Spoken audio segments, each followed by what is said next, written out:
महालङ्गुर हिमश्रृङ्खला अन्तर्गत नुम्बुर हिमालको काखमा छ रामेछापको उमाकुण्ड गाउँपालिका एक घुम्देल गाउँ। यहाँ पुग्ने जो कोहीको मनै लोभ्याउँछ। जिल्लाकै एकमात्र हिमाली गाउँ घुम्देलको लाछेउ रामेछापको अन्तिम मानव बस्ती पनि हो। विगतमा निकै दुर्गम मानिने घुम्देल अहिले सडक सञ्जालमा जोडिएपछि सुगम बनेको छ। कच्ची नै भए पनि जिल्ला सदरमुकाम मन्थलीबाट घुम्देलसम्म पुग्ने सडक बनेको छ। वर्षाको बेलामा सामान्य अवरोध बाहेक अहिले मन्थलीबाट घुम्देलसम्म नियमित यातायात सञ्चालन हुने गरेको छ।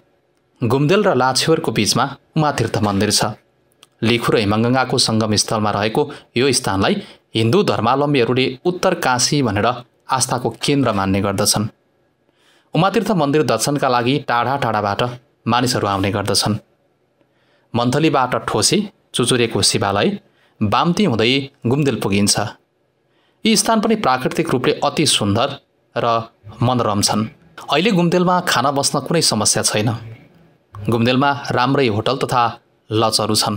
घुम्देलबाट पैदल यात्रा गर्दै अझ अघि बढ्न चाहनेहरूका लागि प्राकृतिक रूपमा बनेको कावा गुम्बा, दुध पोखरी लगायतका विभिन्न हिम पोखरीहरूसम्म पुग्ने बाटो छ। उमाकुण्ड गाउँपालिकाको समृद्धिको आधार भनेकै कृषि, पर्यटन र जलस्रोत नै हो।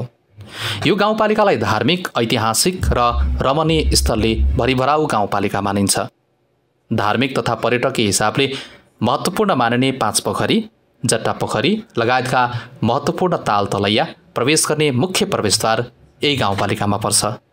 तामे डाँडा क्षेत्र, उमातीर्थ मन्दिर, विभिन्न चण्डी मन्दिर लगायत धेरै ऐतिहासिक तथा धार्मिक स्थलहरू उमाकुण्ड गाउँपालिकामा छ। यहाँको हरेक वडालाई धार्मिक तथा पर्यटकीय हिसाबले महत्त्वपूर्ण मानिन्छ।